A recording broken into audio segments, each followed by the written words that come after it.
And we should be good to go.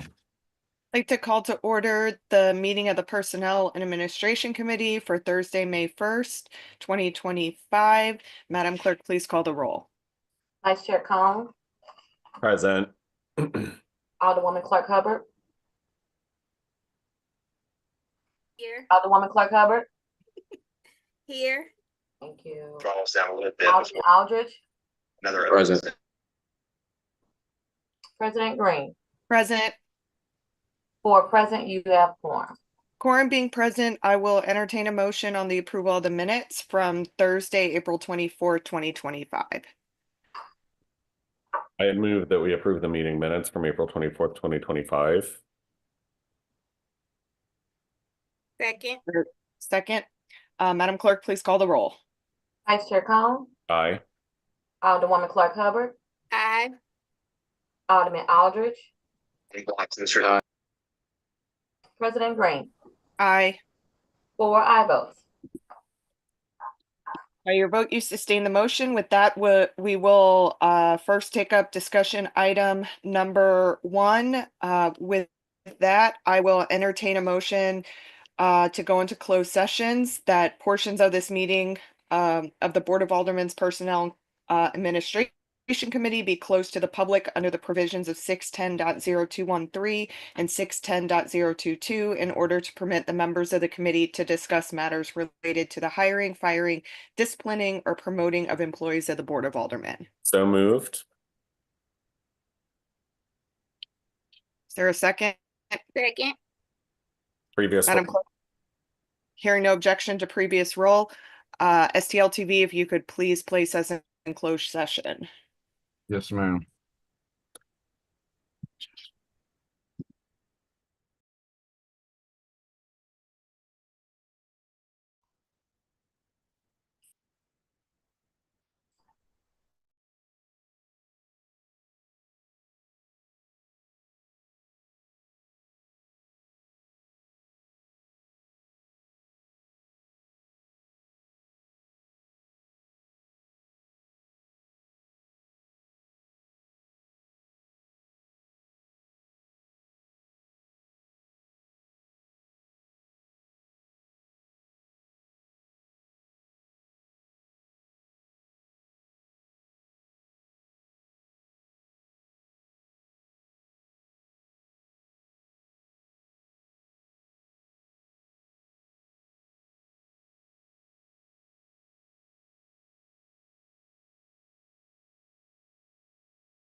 Okay, we are back from closed session, so I will go to discussion item number 2, which is stamps and postage. Am I turning it over to Tracy or to Christine, or both? I'm happy to start. And Okay. we started looking into what possibilities might be for mailing outside of using the mailroom here at City Hall. We had some difficulty getting information from the supply division, but I was able to touch base with the recommended company for postage meters just a few minutes ago, which is Pitney Bowes. So they lease postage machines.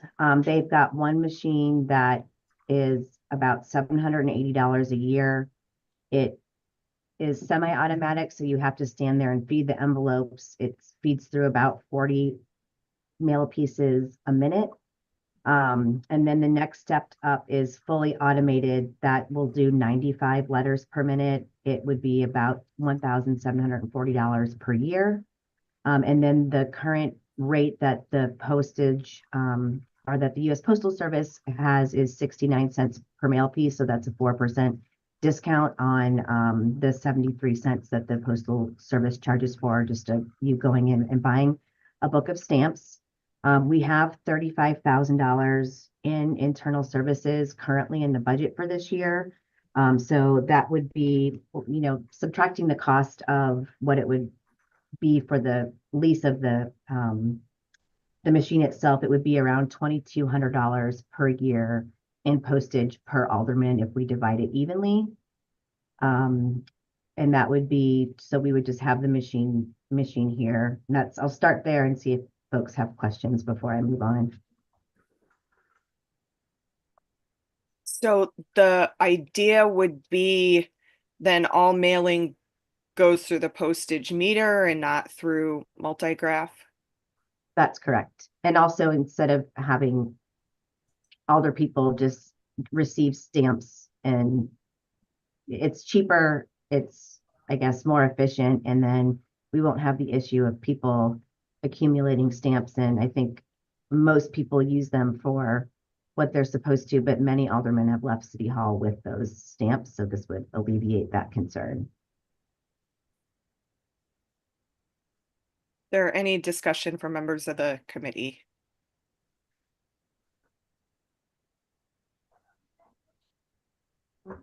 Is the idea to engage with Pitney Bow? Like, I'm just trying to think if we have a motion, but like, what does that look like? Or are we just having discussion today about this? Whatever the committee's comfortable with. I mean, I think it would be helpful for if you're interested in pursuing this avenue. The city already has a contract with Pitney Bowes, so I think that's helpful. We could that way Tracy will be able to set up the account quickly, pay for things quickly.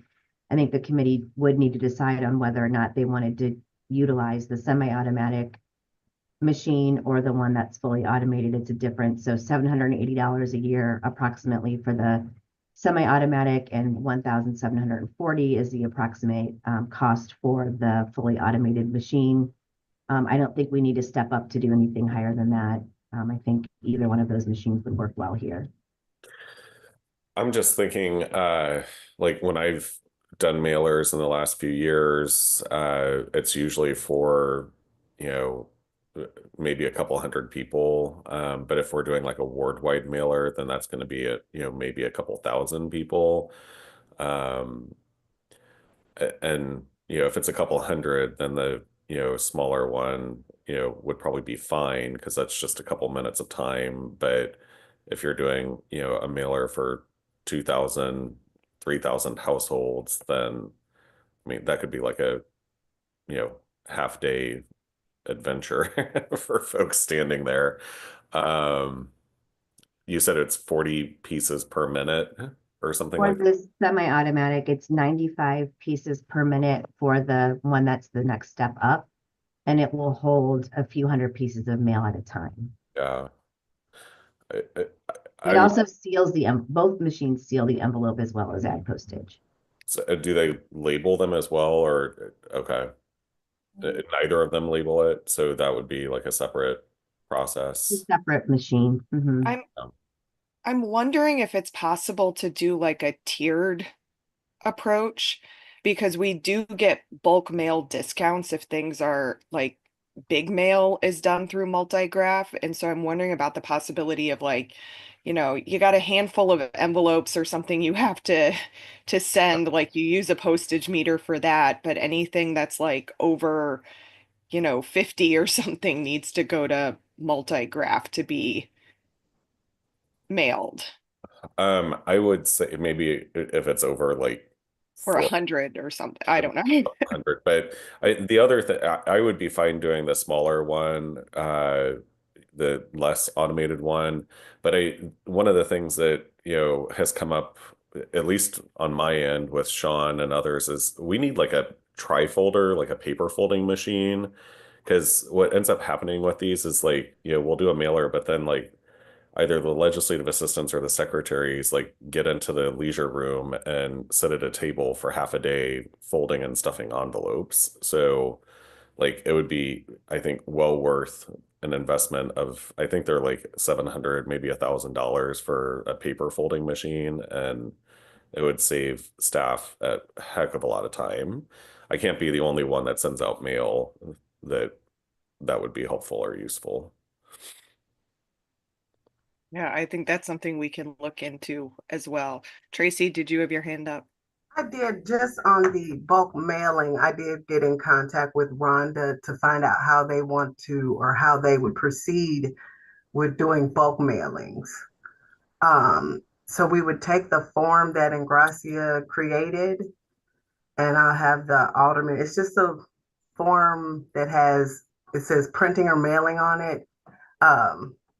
Let me see if I could share it. I did not, I'm sure we've had it in the meetings before, but it's this form. And you fill that out. Once you give me that form, I do a requisition to Multigraph for them to create windowed envelopes for whoever the alderman is, because Multigraph only uses, when their machine only uses windowed envelopes. Once you do that, you're going to create, if you have your spreadsheet, she says to just generate your letter and do a mail merge, and you can email her the mail merge. And then they'll start printing out the letters and stuff in the envelopes and mailing them out. Okay. I think what got confusing previously is I think Multigraph allows for 700 or 900 of the Good Neighbor Guides a year. But then Alders had the budget to like their mailing thing, but they kept getting notices like you can only do 900 Good Neighbor Guides. Yeah. And so like figuring out how to be like, okay, you get your 900 for Multigraph, but then if you need, in addition to that, you have, this pot of money at the board to get. So once I talked to her about that, once we surpass the amount that they'll cover under that, I guess, is it 22,000? Yeah. She says to just fill out that form, because on that form it has printing or mailing. So if you put printing, and then that'll be my way of keeping track of which one they're gonna, if we're using our money or Multigraph's money. Okay. With that form. Yeah, thanks, Ingracia. Yeah, because I think it makes more sense to have a hybrid model of, we need a postage machine I think in-house for those smaller mailings, but I think we need to just set a threshold that if you're sending over, X number, then that needs to go to Multigraph, because you get a significant discount on the cost of mailing, and you can actually send more if it goes through Multigraph than if you're, putting a first class stamp on it. And whatever machine we get from a postage perspective, would have multiple accounts on it, right? You can set them up. I had a friend that worked for Pitney Bowes. So you'd have to type in your respective key code to, access the budget that's allotted for you on that. So we could set it up so each of the 14 alderpersons, the president's office, and then the staff, the clerk, and the staff would have their own code. So if there are, because I think part of the conversation evolved during our last meeting around the staff not having stamps available to them, or like that running out. So there would be a separate, key code on there for the clerk respectively and the staff that reports up through the clerk to be able to use that as well. Yeah. Director Ingracia. I just want to make sure that we figure out a plan to communicate this to the aldermen, because we did send, this topic was discussed 3 times in committee and approved by this committee. And what you're asking right now is the same process that we already set up, and that wasn't utilized. We did have a threshold for how many you could send, how many pieces of mail you could send before you had to use multigraph. So I just want to make sure we figure out a way to make sure everyone understands. I mean, to the extent possible, we're not, if people don't read their emails or aren't utilizing staff for support or don't ask questions, I guess, I just want to make sure that we don't get ourselves back into the same circle that we've landed in this time. Alderman Aldridge. Yeah, no, I second what Deputy Chief of Staff Ingracia said. I'm kind of shocked we're back talking about stamps and mailage because I personally asked for the meeting minutes of the last time that this personnel discussed this, and we all voted on it. So like this conversation shouldn't be a shocker to at least any of us in leadership, because we've done this, we went down this bridge, and I agree. I also went back and made sure that the president office sent an email on this, and it did go to all alders. So I can't and won't babysit any alders if they don't read their emails and know that there's a program that exists out. But the fact that we talk about this again and this committee voted on it, I mean, a lot of this information isn't new to us, maybe new to people who didn't read their email, but whatever we do, maybe if it's an announcement at the board or whatever it is, but yeah, I agree. If this program has been out for a year, I knew about it. I didn't utilize it. I've talked to the president office. I may utilize it because we have a little bit of a window, I think, from what I'm hearing, to like we get cut off in May. So it's not the end all be all, asking questions is helpful, but this was something that we voted on and we made clear to everybody. So that's all I gotta say. And now I'm done now. If I may. Alderman Cone. Thank you, Madam President. I don't think it was, I don't think that there was an issue with how this was communicated out, but I think, alder people are not the ones that are directly communicating with Multigraph. And there were many of us that were trying to order good neighbor guides or send out mailers, and we were told that we were at our limit. So I think that's where the confusion came from. And, respectfully, we can vote on budgets down here, but then things happen, just as we discussed in our past personnel meeting, where the budget director's office will come forward and say, you haven't used it, you're losing it, we're going to freeze this, we're going to encumber this, that stuff happens regularly. And so, we rely upon staff to be able to do those functions, whether that's the legislative assistants, the administrative assistant to the board, or the executive secretary. So I think if they're not given the information and able to help their respective alderpersons, then that's, a bit of a challenge. So I'm fine, having the discussion. I think, the staff are the ones that are ultimately, managing these processes. And so, I mean, and I can only speak for myself, but it seemed pretty apparent that other alderpersons might have experienced the same thing, where they were told, you can only do so much with the budget that you were given. So even though we approve a budget, those budgets can change. They can be, if there's, different issues in the department, things can get moved around, and that's not necessarily on this committee or the members. But when you're told, you can't do this or you can't do that, people are generally going to listen to the staff. So, so happy to have the conversation. I think that, as long as we're communicating it consistently and that the staff is aware that, this budget exists and that we can tap into that, I would say we might need to be a little bit more, prepared to have those conversations with staff in terms of like what that process looks like on their end, in terms of, if I ask my legislative assistant to, do a mailer, do they go directly to Multigraph, or do they have to go through Tracy, the administrative assistant for the board?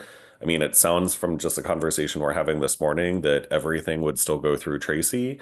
So, if that's the case, then, Tracy needs to be made aware of what those budgets are, what the pools are for each alder person, and managing those accordingly. Alderman Aldridge. And I won't belabor the point. I will respectfully say I want to thank Tracy, our staff, because I know, again, I think my mom always said a closed mouth don't get fed. And we've talked about this. And I know outside of the Good Neighbor guys, me and you have talked about other things that like alders could be able to send out. And you had conversations with me about, getting them printed there and pre-sort. So I think you're aware about it. Maybe it's also upon us to just have those conversations. And I know we have had those on what the budget is and what we could do with it. So I do want to thank the staff for the support on the process. And again, I just think we, maybe just need to be doing better and aware of what is out there. I'm sorry. Yeah, go ahead, Tracy. What I could do to hopefully make it move smoother moving forward is I'll talk to the executive secretaries or LAs and just make them aware of what each alderman has. And I'll issue them that form that Ingracia gave us. And when we're ready to print stuff or mail stuff, that way I could take it out of that budget instead of, and that's what the confusion was. I was thinking, like, 800, 900, I only get 800, 900 Good Neighbor guys. So I do eat that. That was my mistake because I wasn't using the budget. I was like, oh no, 800, 900, that's how much they said you can get. So I didn't use the budget. So moving forward, I will also discuss that with the secretaries and LAs about how much their alderman has for printing and mailing. And if they're interested in doing that, this is the form that you would use and we'll proceed as such.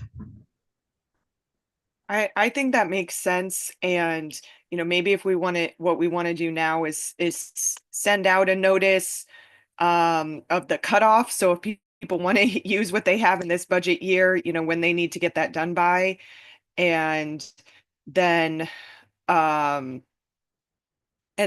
I think we just need to get in the habit, unfortunately, of, in addition to sending notices via email, we maybe need to put things in people's mailboxes too, so that there's another, just they have a paper copy in addition to the email record of what the process is and how to use it, because that seems to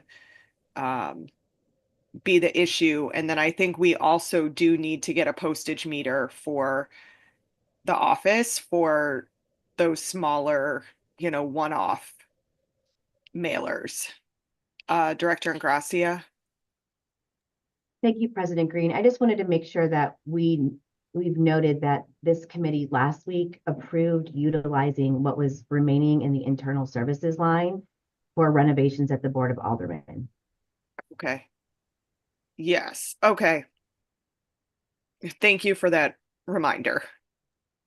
Sure, no problem. Yeah, and if it makes sense to the committee, I think it would be good for Tracy and I to work together, since we were just able to get information from Pitney Bowes this morning and put together a recommendation that the committee can vote on at its next meeting, and a plan to communicate. We did let all staff know, not just all the persons, about this last time. So we'll make a plan to make sure that we are maybe just mentioning to people one-on-one to pay attention for this, and also sending out, possibly instead of just email, hard copies as well. So I would like to just have a little bit of time to get that together so you know exact amounts. Also, because the Multigraph budget doesn't include just Good Neighbor guides. It's resolutions, the paper frames, business cards, stationery, all of these other things. So just want to make sure we have smart amounts to present to the committee. That makes sense to me. So we don't need to take any vote today, but maybe come back in a few weeks with a firmer proposal on all of that. Yeah, I would appreciate that if the committee's okay with it. And with that discussion, item number 3 is around board renovations. Thank you, Madam President. One of the questions that came up last time was whether or not in room 230 to do all carpet tiles or to do luxury vinyl tiles in spaces. The difference in cost is $22,500 for just carpet tiles in all spaces, and it's $29,750 for laminate and common spaces and carpet tiles in offices. The alderman from the 3rd had some questions about acoustics, and so I was able to do some research on my own and also reach out to the vendor who provides the tiles, the vinyl tiles. They are layered to dampen echoes and like reduce sound transmission. Obviously, you know, carpet absorbs sound much better than LVT tiles would or any sort of hard surface. But there is a design to make sure that to the extent possible, sound is able to be absorbed. I would like, if you're able to make a decision on that today, we're really trying to make sure that we can get all of these contracts approved before we hit our cutoff. But if for some reason there's still concern, I would recommend, or concern about sound or just the way that the tiles look, I would encourage the committee to run up to the city councilor's office on the 3rd floor because they have installed something similar to what we are looking at installing here. Are there any comments or questions from members of the committee? I mean, my thought is just to go with the carpet tiles. They look good. They are not as expensive. And if something spills on them, you can replace them. I agree. So do we want a motion on that? Do we need a motion on it? I don't know. I think I think to have a motion to approve utilizing carpet tiles up to the cost. Well, I guess I would hesitate on the cost because we don't know if we're going to need asbestos remediation, but just approve installing carpet in room 230. But didn't we already approve the up to cost limit Yeah, already? that's for the entire project. I thought the contingency fund was for the potential asbestos, what the Alderman Cone brought up. So Yeah, if you, I guess then if that, I mean, the motion for the entire cost of the project has been approved, then if you just let me know verbally, I guess that's sufficient. So I so is mean, the oh sorry, go ahead, Alderman. no, I was gonna say, well, is the contingency fund for the asbestos? I mean, me personally, I'm gonna be voting present because I think there's gonna be asbestos, and I think it's going. I really want this to be done, but I think it's gonna interrupt the board. But my question is, do we actually have the cost for the remediation? Because if I'm not mistaken, Deputy, you just said that that's not for the remediation. No, the remediation, the contingency fund, let me pull it up to make sure. I think it's It was like $20,000. 20,000. Yeah, and that, I mean, I can't imagine it would be more expensive than that. The entire chambers was $5,000 for remediation. Yeah, so the decision here is just whether we do laminate tile or carpet tiles. And my suggestion was carpet tiles because they are less expensive, they do look nice, and if something spills on them, you can just take up a tile and replace that tile rather than having to, you know, replace a whole, you know, laminate section or whole thing of carpet. I agree, and I think, you know, if there is asbestos remediation, we already handled that in the chamber, and the estimates that we had, or the contingency rather that we have, is more than what we set aside for the, you know, asbestos removal in the chamber. So, you know, should be, you know, adequate in that respect. You know, anytime you're talking about tearing up a floor and, you know, moving people around, it's going to be disruptive. You know, I think we have a bit of a game plan for that in terms of doing that over the summer, and the, you know, secretaries would either work from home or in the legislative assistant cave. Alderman from the 14th, you're more than welcome to bunk in my office if you need to during that time period. Happy to share that space with you, but it's overdue, and I agree, Madam President, the carpet tiles seem to be the most reasonable accommodation in this situation. So I'll make a motion that we approve the installation of the carpet tiles in accordance with the budget that we pre-approved at our last meeting. There a second? I can see Alderwoman from the 10th Second. there. Now I can hear you. I can see your Oh, lips why my moving, but computer couldn't hear doesn't do anything. I I need was a about to motion for my request computer previous audio roll. to work. How about that? Heard a request for previous I was roll. going to, but I think the Alderman Oh. from the 14th is going to vote present. Okay. Yeah, Madam, that's the objection. Madam Clerk, please call the roll. Vice Chair Collins, Aye. Alderwoman Clark Hubbard, Aye. thank you. Alderman Aldridge, Present.